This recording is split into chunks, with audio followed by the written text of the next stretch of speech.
shadows where the whispers dwell, always trying to unring the bell. The red road calls a path less known, with haunted streets where the eerie winds moan. Creatures lurking just beyond the light, not just tales spun to frighten the night. The masquerade of ghosts, they walk along in this gritty realm. We're all too young. Take the red road, let the spirits unfold. Follow resonant falcons, let the mysteries be told. Through the dark we'll weave into the unknown. With each step we take closer to home.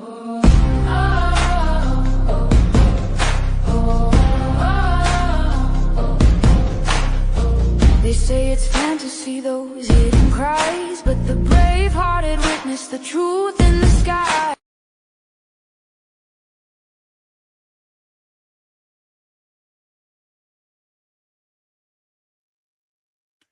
Welcome back to another week of Red Road Paranormal with your favorite Resnack here. A few things to go through before we get to our first guest. Remember, June 27th, I will be in Baraboo, Wisconsin with Scotty Rourke and the Mad City Ghostbusters team at the old Baraboo Inn for their birthday party. We'll be helping with the investigations and the events throughout the entire night. There's still tickets available if you're interested in it. Check it out on their Facebook page.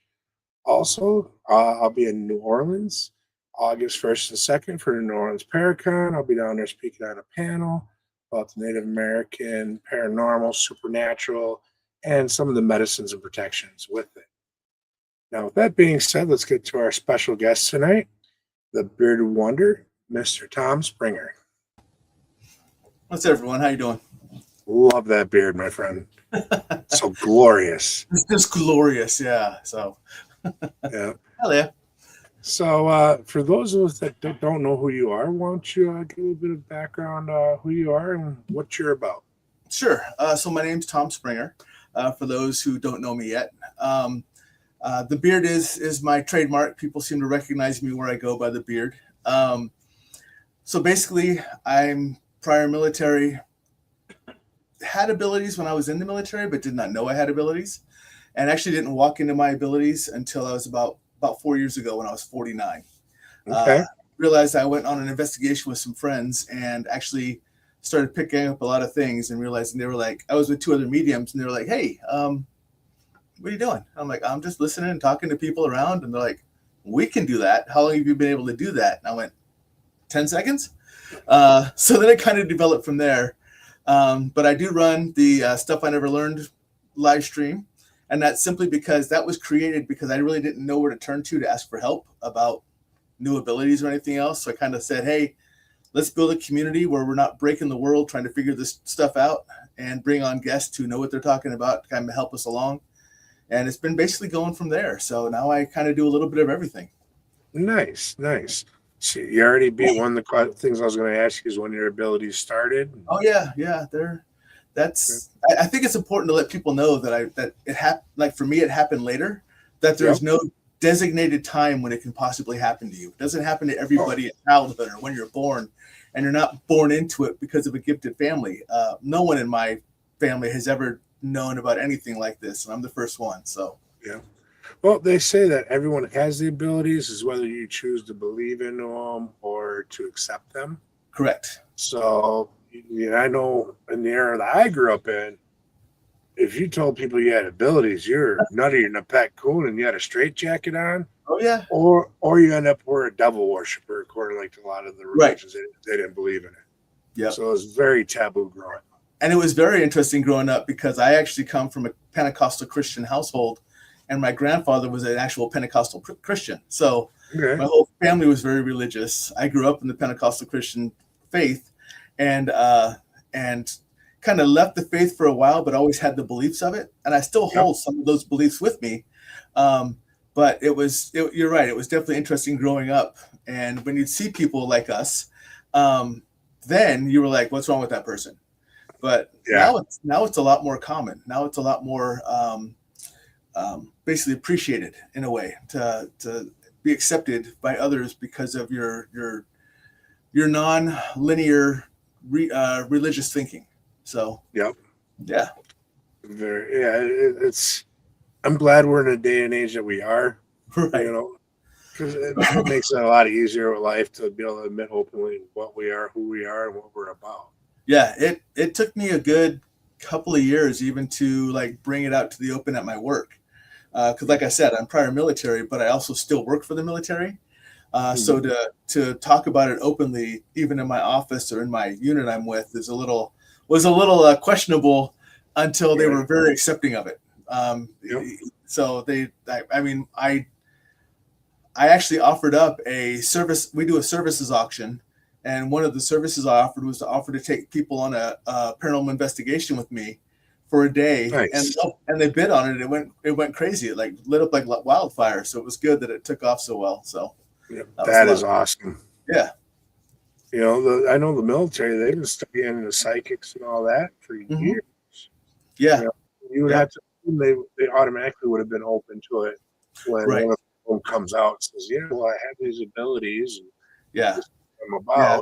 The remote viewing from the secret files way back when from the CIA and everything else, you know, that's documented and stuff. But it was just for me being new to it and then trying to introduce it to people who have already worked with me for 6 years. And then here I am 6 years later going, oh, by the way, I went on an investigation. Now it turns out I can see, hear, and talk to ghosts and a lot of other things. I'm back from my weekend. Hi.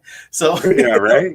Made it a little interesting to turn that around. So yeah, it took a lot of years for me to come out public, and I didn't right away when I did come out public with a team. I didn't really lean into my abilities at first. I was more of the investigator, and I knew I was sensitive. I knew I had abilities, but I really didn't have that confidence in myself to say, yeah, hey, I'm a psychic medium. It took a lot of training and going through a lot of different things with the Independent Spiritual Association and working with a lot of other mediums of them going, hey, you know you're more than what you are. You need just to admit it.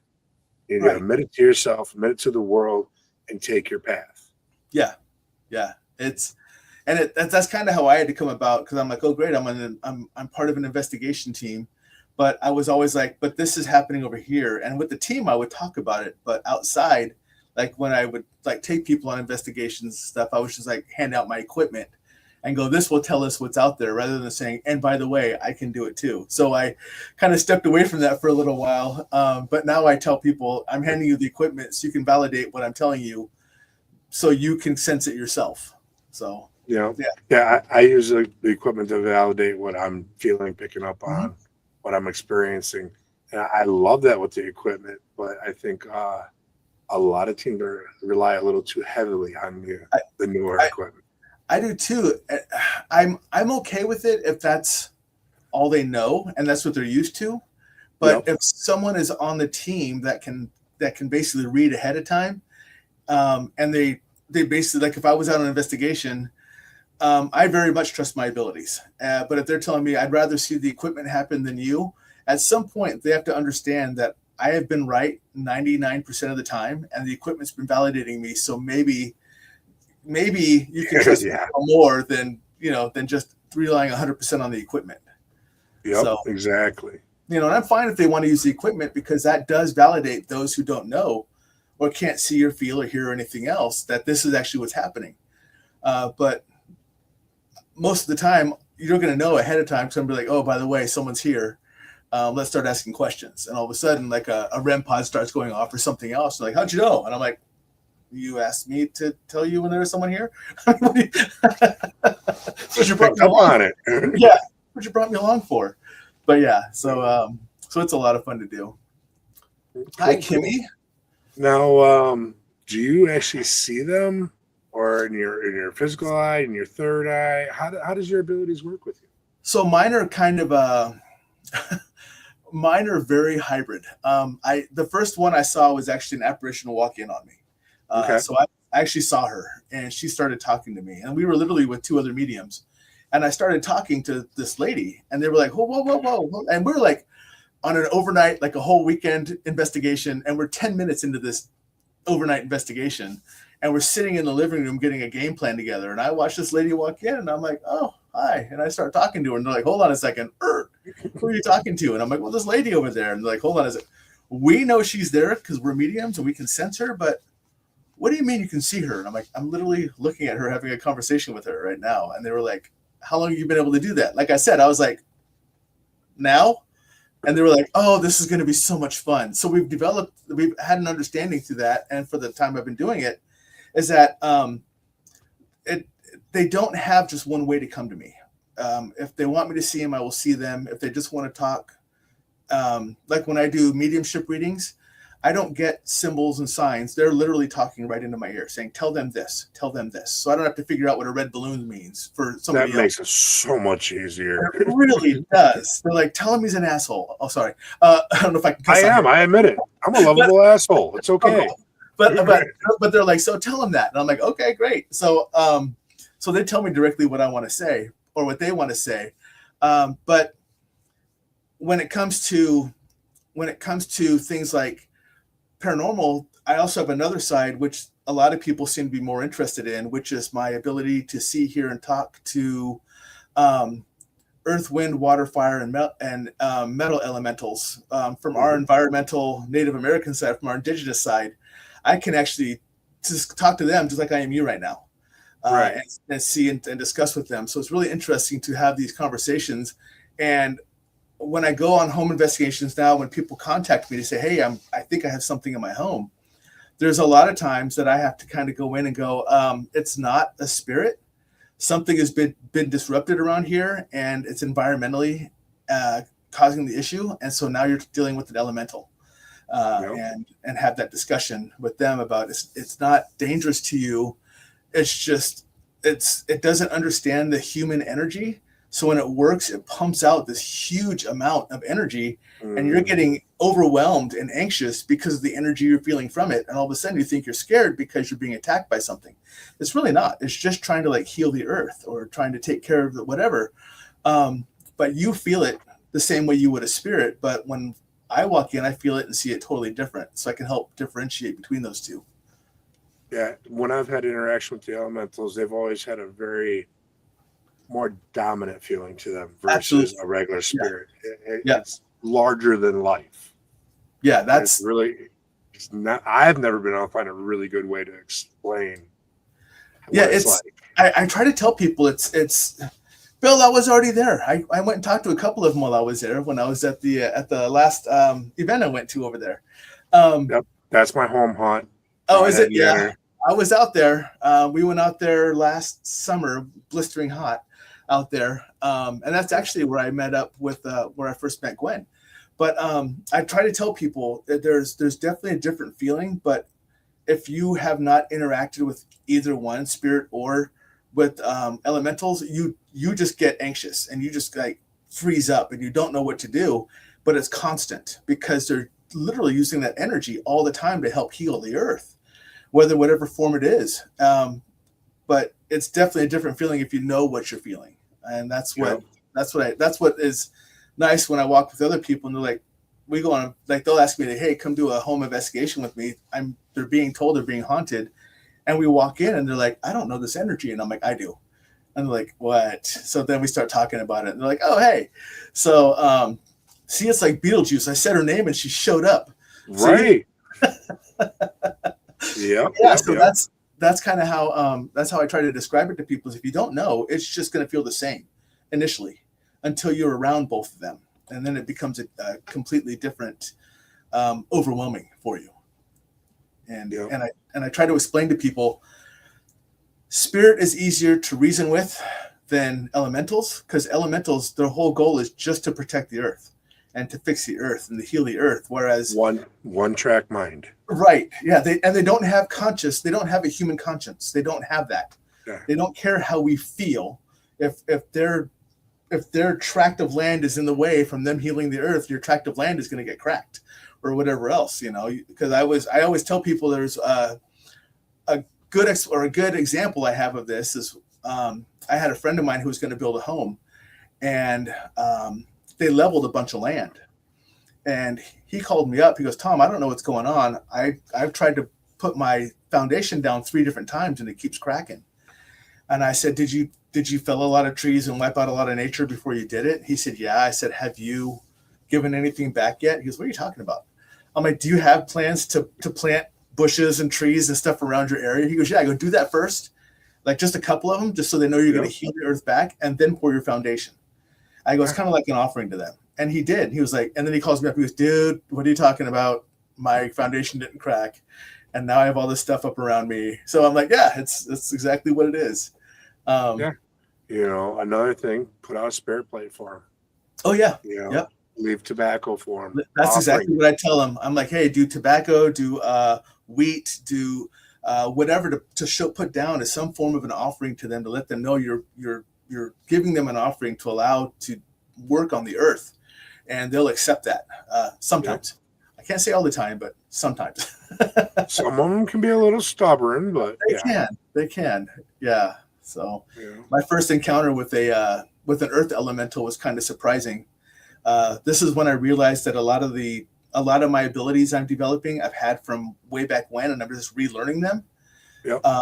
Is I went to a location and I had to face an earth elemental, and it ran from me for the first time. And I went, whoa, hold on. What's going on here? Why are you running? And it says, your essence is older than I am. And I was like, oh, that explains the gray in the beard. But as I was trying to have a conversation with it, again, it does not understand. So it just threw rocks at me, and then went flying out in the other room where the other people were and everything else. Like, what the hell just happened? I'm like, hey, it's mad. It threw rocks. So, so that was my first engagement with one. And then I started learning, oh, wow, you don't look the same as all the other earth elementals. You all have different looks about you.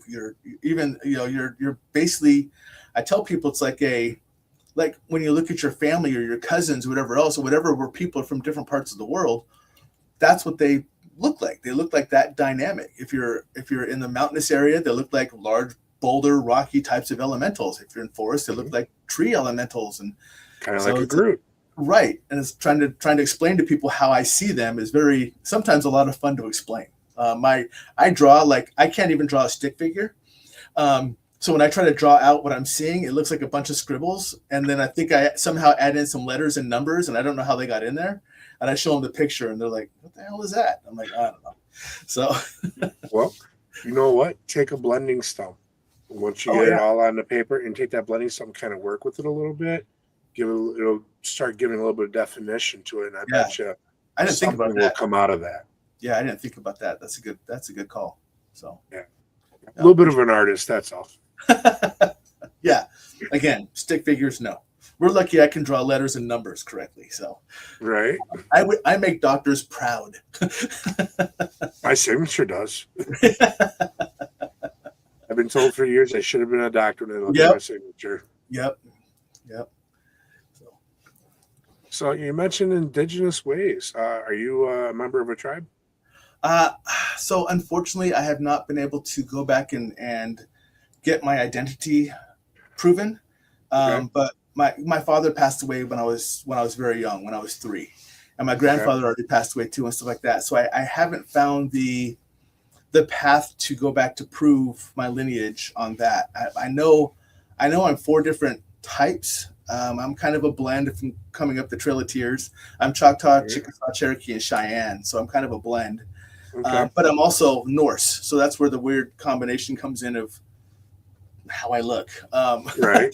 The beard and the high cheekbones if I'm not fat. And I tan really easily. But yeah, so it's been a work in progress for me to try to work with like the bureaus, like the native bureaus, to try to see if I can get some assistance and where to go and try to find a lineage path. I know back in the 90s, my sister did a bunch of research on our family, and we were able to date it back to the early 19th century and all that. Mm-hmm. And she did all her research through the National Archives. She actually dug through microfiche. And for those of you that might be young, microfiche are these little plastic cards you put into a thing, and it's almost like a projector, and you read it and you swipe them back and forth to change them out. Yep. But that might be something to look at. And of course, you got all them 23andMe and DNA and family tree things nowadays. Yep. And I think that's where my next path is. Because I'm able to identify, unfortunately, like I said, my mom's side of I know a little better than my dad's. And again, they passed away when I was very young, and I never had a good contact with that side of the family. because he was from another marriage, and so he has other kids. But when it came to me, it was just me, my mom, and my dad. Really, at that point, that was from his side. So Okay. I really didn't have the connection that I needed to help further that. But I've had a couple people say, "Hey, let me go ahead and get you in touch with like the bureaus, the native bureaus, stuff like that, to try to see if they can assist you." So Yeah, the BIA. Yep. So I'm looking through some of that to see if I can get more understanding of in depth of where what it's all from. So Yeah.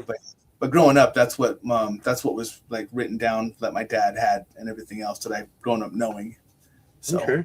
yeah. Nice. Well, I wish you luck on that journey, because Thank it's you. a very rewarding when you find out, basically where you come from. Yeah. And it does explain a lot with the beliefs that we have. Mm-hmm. A lot of our Yeah, beliefs stem back to that. It's in our DNA. Yeah, and I'm very strong in that. I mean, it's something I've never wavered on. But it's a very interesting combination, being Norse and indigenous. My Norse side I know a lot better. I can track that one back a lot more. That's my mom's side, so I can track that one back a lot better. But it's just very interesting. So if you want to know how to say that name, it's Uilani Ku'ule. She's from Hawaii, so Nice.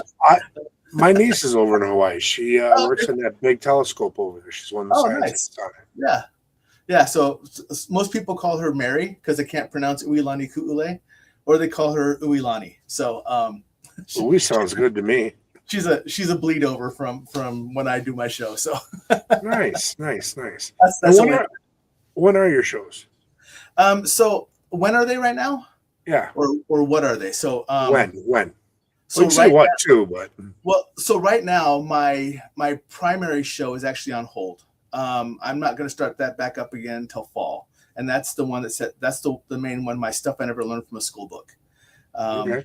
That's my live stream. We'll see if Gwen's still on here, because we'll see if she reacts. I'm actually maybe discussing coming over to the All Access Network and Come to the dark side. Right? So we'll see. But she and I have been working out some things. But with me working for the military, the summer's been a little busy, so I kind of had to shut down things because I've been traveling so much for work. All my recorded stuff is still out there though for 4 years, so people can go out and watch it. It's not a big deal. It kind of gets you warned of what's going on. Oh yeah, there you go. So she's your niece on the same island. But it kind of warns you ahead of time what you're going to be prepared for if you decide to come watch my show.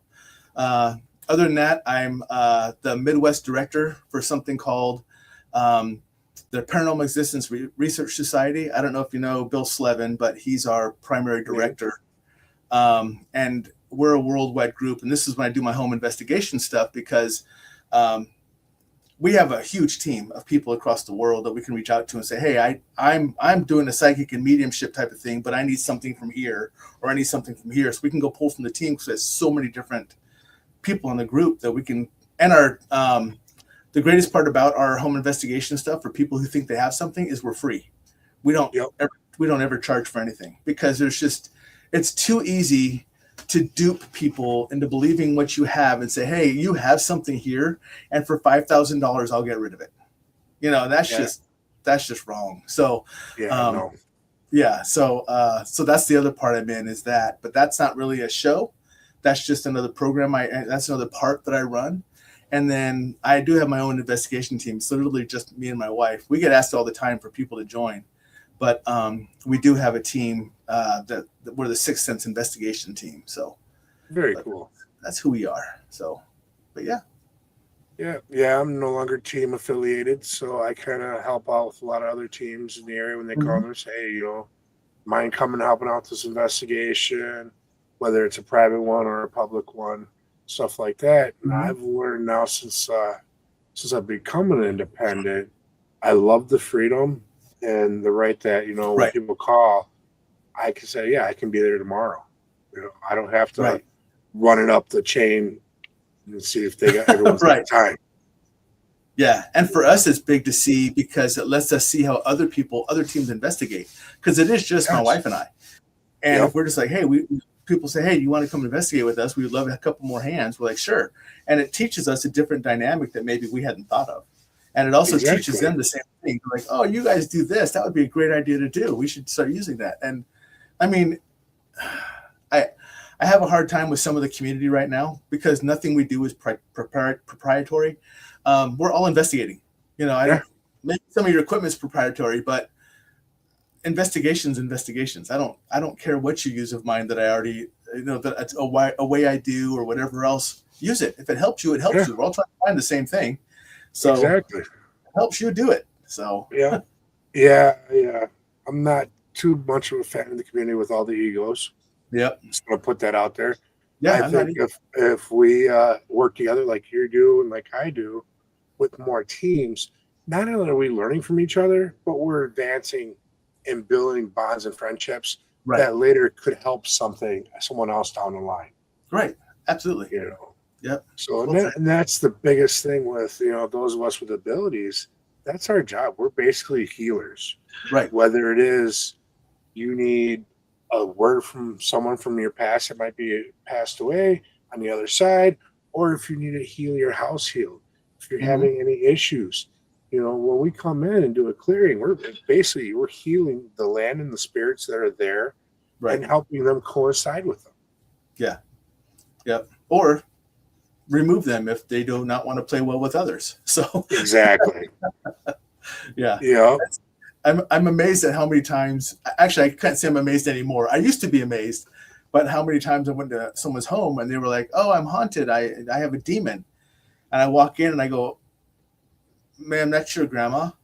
She's just letting you know she's around. So maybe you don't want to get rid of her. She's literally the one playing with the light switch, so you know that she's there. Because you said, 'Hey, give me a sign' 3 weeks ago, and she is, and you're not paying attention.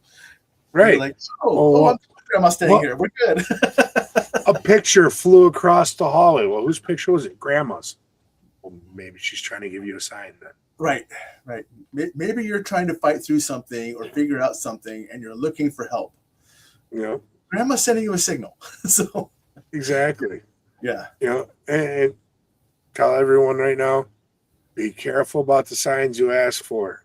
Yeah. All right. I asked for a sign about my career, and guess what? They gave me a heart attack, and then I got fired a few days later, forced to resign. But it was a large enough sign for me to see where my next path was going, because I wasn't listening. Yeah, that's and I'll share this because my wife's okay with me sharing it. But they gave her a sign too. First, actually, they gave her a couple of them. First, she broke her shoulder, dislocated her shoulder, and then she still did not slow down enough. So they went ahead and gave her breast cancer and said, "Now what you gonna do?" And she's like, "I guess I'm slowing down." And she literally took that as, "I guess that's a sign telling me I need to slow down and take more care of myself than everything else around me, and just step back for a second." So it's good for her. She's really slowed down. She's in full remission now and everything else, so she's good. But she definitely has taken that step back and said, "Okay, I need to do me time as well." So that's good. I was at that threshold of, do I keep working for advancements, or do I just say it's time to start following my passions because I'm in a place in my life where I can? Right. And I hawed back and forth for months on this. And finally, literally 4 weeks ago, I was in the hospital and like, "Oh, you're having a heart attack." I'm what? Yeah, well. I knew my blood pressure was high, but I didn't think it was that serious. Yeah. And so basically, decision was made for you. They said, "Hey, we're going to go ahead and put you in the situation where we're not. You need to understand what we're telling you." Yep, you are being sidelined for a reason. You wanted a sign. Here's your sign. It was a big sign, but you have a sign now. Yep, exactly. Yeah. And then sometimes most people waver back and forth. Me, since I've been off work now for the last 3.5 weeks, I start thinking about going back. Then I start thinking about the stress involved, how unhappy I was. And I go, I'd rather just help people. Right. I'd rather do my thing in the paranormal. And even my tattooing, I'm healing people, because a lot of people that come to me for my tattoo work are ex-cutters. Or they need someone to talk to. They need them endorphins. And they don't have that outlet, so they don't feel like they're comfortable going to talk to a doctor. Right. And it's no different than them pouring their heart out to the bartender when you're half in the bag. Yeah. Except for this time, they're sober and they're actually talking about things Yep. And I can use my intuition to kind of say, well, this is what I'm picking up on, or Yeah. B, I can use my own personal life experiences or the experiences of my family that I've Right. seen to help them. Yep. So to help them heal along their journey. Yeah. Can I do a shameless plug for somebody that's in your audience right now for that? Go right ahead. Go right ahead. So Kimmy Corpse, her Love her. first name is actually Kimmy. Yep. And she and I live in the same area. And I've worked with her a couple of times on larger events, not together, but we've been in the same conventions. But she's one of those people. She runs Belladonna Tattoo Parlor, and she does intuitive tattooing. So someone will come in and she'll just get a sense and be like, hey, draw what you feel, tattoo what you feel. And so she does a lot of intuitive tattooing. So she actually works at Belladonna Tattoo Parlor over in Bellevue, Nebraska, just east of Omaha. But she's a fantastic person for doing stuff like that. I can't give her enough credit for taking the time out, same thing you do, to sit and listen to people who just sit down and do tattoos and just kind of share their angst or just their life with them. It's to me, it's equal to like a bartender sitting at a bar, except now they're getting ink work instead of sitting there drinking a beer. And you're just kind of therapists. You're therapy and you're therapist while you're tattooing and while you're listening to them and helping maybe give them a couple of ideas that maybe they hadn't thought of. So Kimmy's that same person. So hopefully, awesome. Gets that. Hopefully, one of these days, me and that Kimmy Corpse will cross paths. Because I know there's also another Kimmy Corpse down south. She's usually pops in the show also a lot. This might be the one. This might be your Kimmy Corpse. Because there's another one out there that I know of that she's out here in Bellevue. So okay. I say, I mean, I literally just got all the lightning done on my arm. Nice. And it's not quite done yet. He's done it all, but he's going back to do all the highlights on it with colors and everything else. And he has the one that has the pigment in it that when you turn the lights off and put a blue light on it or a black light on it, it actually shows up like fire. So I have some of them. That's his next step he's doing on my arm. Nice. So I know what that's like. I sat there and talked to him for like 2.5 hours while he worked on my arm. And when I left, it wasn't just good for the tattoo, but it was good for my soul. So it was, it was just a nice talk. So it is, you know, and me personally, I can tattoo myself all day long. Yeah. And it's hard to find a time and someone you can trust just to lay in their chair and get that. Right. Because we need it too once in a while. Well, right. Absolutely. And that's what's good about the guy who does my tattoo work. We're close enough friends, and I know enough about his past story. Even though we're very recent friends, we trust each other like brothers, and he'll sit there and just talk to me the same way I talk to him. And so it's very cathartic for both of us to be able to just to sit there and have that conversation. So I feel you guys have been around this rock before together in a past lifetime. That's where you guys feel that. I think so too. It's very comfortable. When I first met him, we were there right on the page as soon as I met him. So there's been a handful of people I've met over the years that have been that way, where it's like you start talking to them, next thing you know, you're talking about the most intimate shit in your life. Right. You're talking about families and stuff like that. It's interesting how quickly you can just turn on that switch with somebody and know you're going to be okay, that you can trust them. Yep. Yeah, absolutely. Definitely. So do you do any kind of like card readings or anything like that? Or so I only pull tarot for myself. And that's only like if I'm struggling with something. For the most part, I'm pretty solid with what I started doing it just once a day just to kind of see if that's how my day played out. I wasn't trying to affect it, but I would just see it. And then at the end of the day, I'd be like, oh yeah, I forgot to write a card. And I'll go back and look at the card again and go, oh, that happened. Or oh, I can see how it might have tied into that, but not fully. So I'm not a tarot reader by trade. Mine is really like this. It's face to face, over the phone, through video, whatever else. And I pick up things all the way across the world. Like I was doing my show like this, and a lady that I'm very good friends with, I call her my sister, from Indonesia, she popped on and she had a question. And I'm like, oh, I know who exactly that was. And she's like, I was like, that's all the way around the world. How did you know? I'm like, because I'm watching it through her eyes as she's doing it. Yeah. And they were like, okay. So, and I was naive, still kind of naive, but I was naive enough that when I first started having my abilities, I'm like, okay, so now that I have abilities, we all have the same abilities. I did not know that we could have like just some of or different. I just thought we all had the same. Once you had abilities, everyone had the same abilities. Now I know better, but initially I was like, "What do you mean you can't do that? I've been able to do that for like the last month." And they're like, "Yeah, that's unique." And I'm like, "Oh, okay, I didn't know that." So Yeah, every so often, it's like with me, I'll get names. yeah, And it shocks me every time when I get a name and it's actually right, yeah, but very rarely does that happen. But a lot of people I talk to go, no, I don't ever get names. yeah, I get names a lot. That's actually what I get. I don't get letters, I get names. Like I'll get a full on name. Now my latest curiosity ability has been like I'll be driving by somewhere and I'll get a name and I'll come back and I'll ask Nikki, "Hey, who is this person?" And she's like, "Oh, that's that's so and so's husband." And I'm like, "Is he alive?" And she's like, "Yeah." And then like 2 weeks later, we find out he has an illness. And I'm like, "Oh." So now I'm starting to pick up on live people, and it seems like when I do, something's coming up. Normally they're already sick or they're going to get a sickness or something along those lines. And so it's almost like I'm picking up on future developments that may have a problem with their health. And that's new. I fought with it if I wanted to actually accept that gift or not. And I've decided I do. It's something I'm fully in on because for me, it's just another ability way to help somebody out. At least say, "Hey, look, I don't know if this means anything, but just so you know, I got your name yesterday. Do me a favor, start looking out for yourself over the next couple of weeks, whatever." Just kind of help them prep just in case.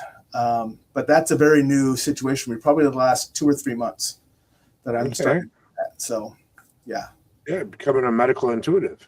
Yeah, they're still rolling in, and I'm like, "Oh man, this is crazy." So, Yeah, but something has to trigger it. Like I can't just sit here. I couldn't have just sat here and gone, "Hey, Rez, by the way, 4 weeks ago, you were going to have a heart attack." I literally drove by the lady's street she lives on that my wife works with.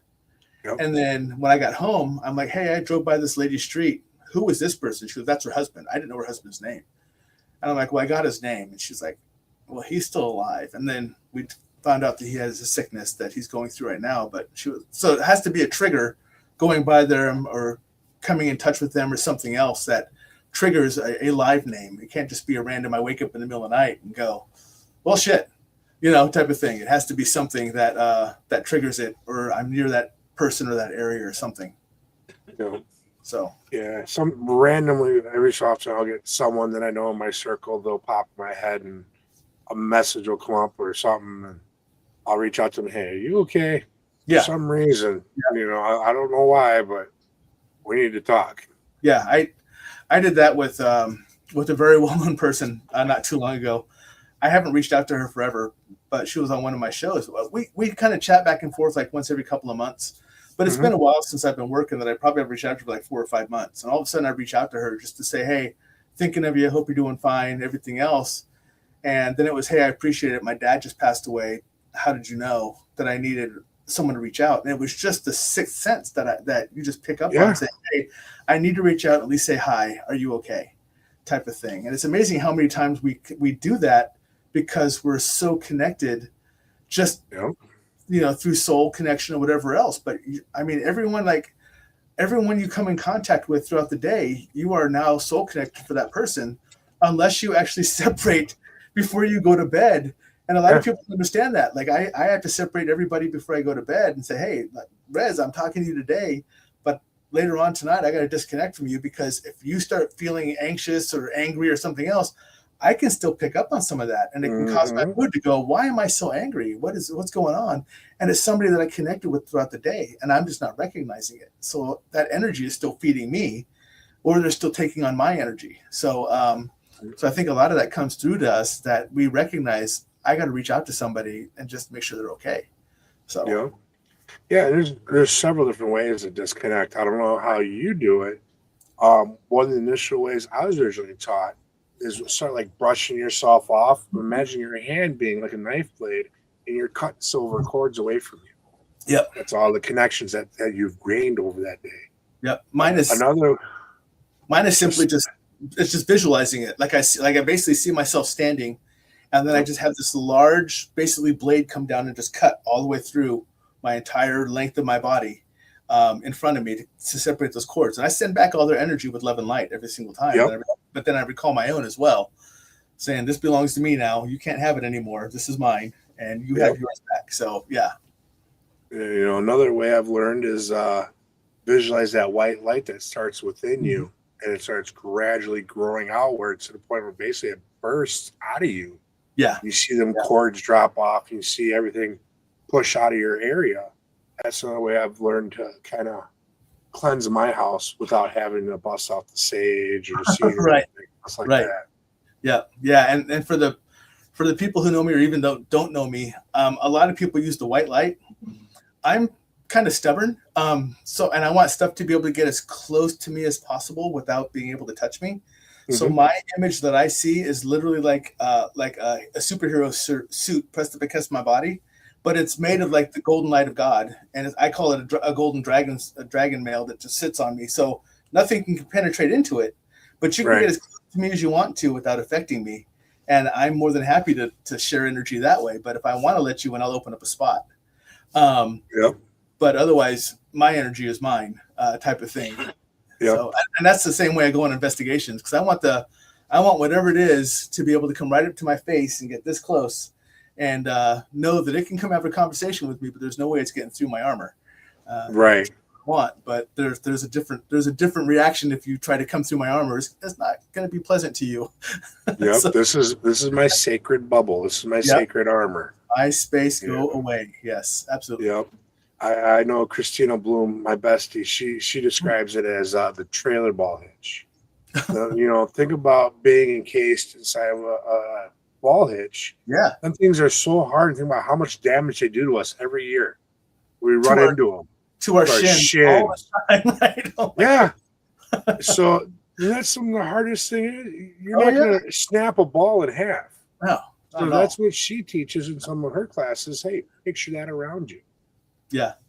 Yeah. Yeah. So Teresa's doing the same thing I am. She has a shield of energy from her. And it's funny because you can see my back wall. Everything on me is Superman.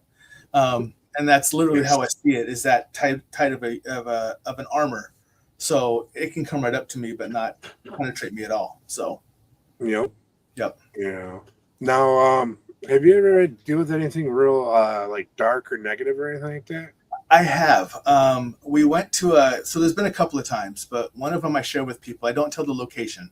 But we went to a location, and we were with two other mediums, and one of them was not supposed to go under. We had one that was doing an Estes method, and the other one was not supposed to go under. She was supposed to be aware with me. And next thing we know, she's talking, and we're like, what the hell? And her eyes are closed. She's completely done. And she's talking, but she's saying stuff like, what are you talking about?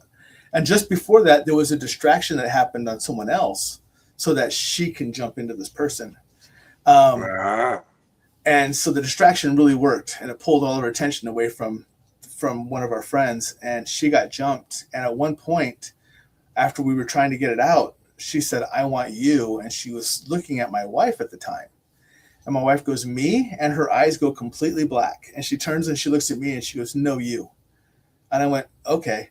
So I actually grabbed her and I'm like, come on in. And so I felt it come in, but I trapped it at my shoulder. So it couldn't actually, and so I trapped it in my arm. And I went outside and I put it into the ground and I pushed it out. And then she came outside and she was throwing up the black bile. And I mean, she was done for the night. She was just, and that was, that shook us all for quite a while. But someone's like, how did you know to do that? And my honest reaction was, I have no clue. I just knew how to do it. It was your guides. Right. And it was, I think it was between my guides and something I had done in the past, something I learned in the past that was becoming, recognized to me again from a past life. Yep. It was saying, you can do this. And I was like, okay, well, let's dance. And it was very interesting to come across that, because that was my first time ever dealing with anything. We've seen negative things, but nothing in that negative of a light to where it actually takes someone over and threatens somebody else. Right. We've dealt with things like that. So I put it down into the ground and I basically dissipated into nothing. I gave it back to, let it just go to nothing. And that's something that's one of the other things that I do is I have this. So I have a lot of different abilities, but my greatest one I call the John Coffey effect. So if anyone has watched The Green Mile, Yep. whenever he touches somebody, he can kind of get a jolt of what happens to them. Mhm. One of my greatest abilities that I feel I have is if you're sad, anxious, depressed, whatever, and you need assistance, if I grab a hold of you in a hug with intent, I can help alleviate, maybe not all of it, but a lot of it. And the big part that people don't understand is, and I explain it to them so you will understand, is I never take it into myself. I take it from you and it sits on my armor. And then when I let you go and you're better, then it just dissipates like it never existed into the ether. It just goes nowhere. It just like exactly like it never existed. And I've had to help a couple people with that who have just been decimated and they just could not come out of their funk or whatever else. And it's also really good to go investigations because I can also recharge your energy like that. I'm like an Energizer bunny. I don't get tired on investigations. So I'll hug people and give them a bunch of energy and like, okay, let's go again. So it's pretty fun to do on investigations. I'm kind of like that too. I know everyone after investigations are, oh, I'm wiped, I'm tired. Yep. I'm wide awake till the next morning. Yeah, that's Yep. I get a little drained during Estes. Well, all I gotta do is step outside, smoke a cigarette, have a soda, and I'm ready to go back in. Yeah. I don't. When everyone goes to sleep or if we're doing an overnight, I'm the one that's walking the ground still to make sure everything's fine. I've had people wake up and they're like, "Why are you still up?" And I'm like, "Because you're sleeping." That's literally how I'm definitely a protector. I did it when I was in the military. I've done it for years and years. So when I yeah, she's experienced them. So Uilani got to experience some of them when I was out there with her. But yeah, I'm always that one that walks. I don't sleep, and I don't get tired until I get home. After the investigation's over and I drive however many miles it is to come back home, that's when I'll shut down. But for that whole time, my energy is kicked up because I'm built in as a healer, protector, just to be aware type of person. And that's just how I've always been. Nice. Very cool. So we are getting down to the last, 15 minutes or so of the show. Mm-hmm. So if you had an opportunity to go anywhere in the world, money not an option, where would you go to investigate? Oh, that's a good one. I get, a lot of people ask me this question and I never come up with the same answer twice. Well, there's so many good places. Well, right. And my biggest, I have to focus into like with my abilities now. Because when I was in the military, I went to 38 different countries in 8 years. So I've been a lot of places. Right. But without my abilities. Now with my abilities, where would I want to go? Honestly, I would probably not go to like a lot of the normal places. Like everyone wants to go to Ireland or Scotland or, Romania or stuff like that. They want to go to the big known. I would actually probably go somewhere in the Pacific Asian. I might do Japan, which I know is a big one for a lot of people, but I would love to do China. For that'd be cool. They've gone through and stuff like that, or even investigate the grounds of like Vietnam or stuff like that, because there's still souls. There's a lot of energy there, right? And that's the kind of thing I'd be interested in, the ones that aren't so common for people to go to, because I think it just resonates a different energy that no one's used to feeling, and I would want to experience something like that. So it'd probably be somewhere along the Pacific area. Okay, now would you be over there just investigating, or would you be trying to help those that want to be cross over?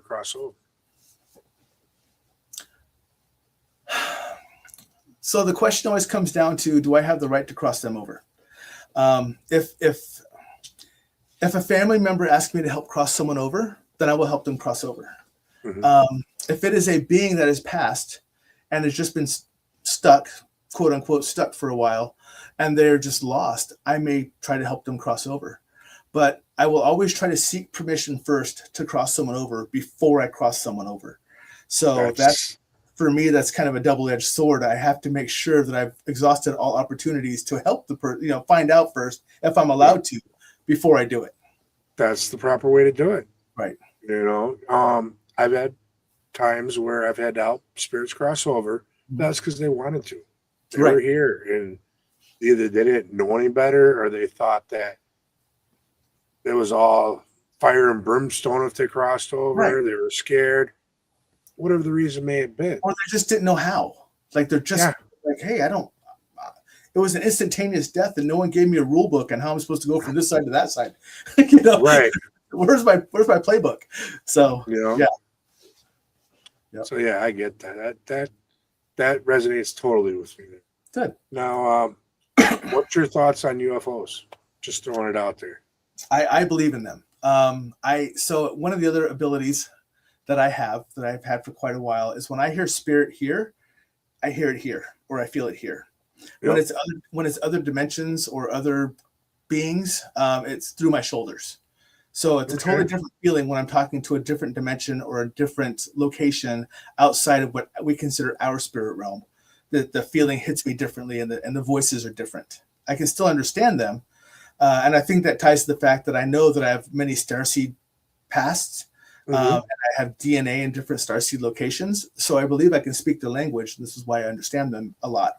But I've also talked to too many people who have had experiences that are even though they don't have solid proof in their hand, the story is too legit to say, even if it's wrong, you totally believe it.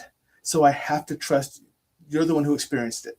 Yeah, you can feel the genuineness. Right. So I believe in it. We have a lady out here, Christy Peterson, who is known to be like the foremost known person to speak with from NASA, and she has a hybrid child. So she's talked on my shows and everything else. So I absolutely believe in it. So nice. Yeah, I think if you're closed-minded and think that we're the only life forms that the Creator made, and just on this special rock on this vast universe, come on. Yeah. Let's open our eyes up and think about the actual science behind that. Complete arrogance. So yeah. I agree. We're not even the top of the food chain on our planet. So no way. Yeah. We are definitely not. So, right. There's many things out there that will take us out if we let it. Yes, absolutely. So now shameless plug time. Okay. So again, I'm coming back probably onto this network, the All Access Network, with stuff I never learned from a school book. I'm still working that out with Gwen. So stay tuned for that. Again, if you need assistance for home investigation, business investigations, anything else, we work in person as well as online across the world. And our team is called Paranormal Existence Research Society, or PERS, P-E-R-S. And then finally, if you're in the local area and you want to team up, I'm in Omaha, Nebraska. So basically local area to me is 5-6 hours out. If you want to team up and you want to do some investigating together, feel free to reach out to me directly at my site. My site is Stuff I Never Learned from a School Book. I have email there. Or you can go out to Sixth Sense Investigations and my link out there goes to the same email. So you can email me out there. Awesome. Yeah, guys, if you're not following them already on Facebook, follow them. Appreciate Check out his shows when they come back. This is the first time we've actually had a chance to actually talk. Right. I think we met at the Rock Down last year.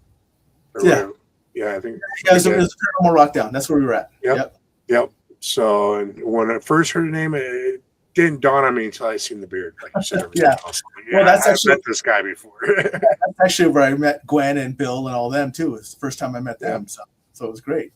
Yeah, so this guy's amazing. So make sure you go follow him, check him out, check his shows out if they come back to the network or wherever they land. Definitely. When you do get your show up and going, I'm available. Let me know. Awesome. I'd love to come on and chat with you some more. I'll bring you on. Even if it's back on this network, we'll just switch and we'll just have you come on my show. There you go. So, all right. So, my pit bull's going nuts over here on my bed for some reason, tearing it all up. Hey, stop that. Yeah, as you see the dog father. So, anything else? Any last words you want to tell anyone? I just appreciate you having me on. I'm glad for those who follow me that came over to watch you, and I'm going to do the same thing because I'm telling you what, you remembered me from Broadhead, but I remember you because I talked to Gwen about you. I went out and saw some of your shows on here and everything else, and I really appreciate it.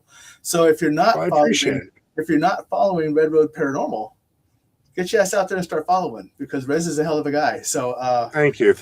And I think we're kind of from the same cloth, to where we're available to help others, and that's really what the shows are out, is to kind of share the information.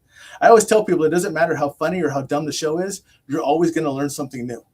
Yes. And so that's what the show is designed for, and it seems like we're kind of cut from the same cloth. So I would recommend the same thing, to have people push to you and start following you as well, if they're not already. Well, I appreciate that. Absolutely. Greatly appreciate that. Yeah, the biggest thing is I want to leave something behind for future generations to learn from, to inspire them, along with helping those that need our help. So I'm feeling this is be a nice little long friendship we got going on here, and I think so. Yeah, I can see us working together in the future, maybe on a few projects. Yep, I would agree. So that sounds like a good idea to me. Yeah. Well, guys, keep your eyes open. You never know what's going to happen. So other than that, I'd like to say good night. Remember, don't waste your time dreaming your life away. Get out there and live your dreams today. And with that being said, Sean, take us away, please.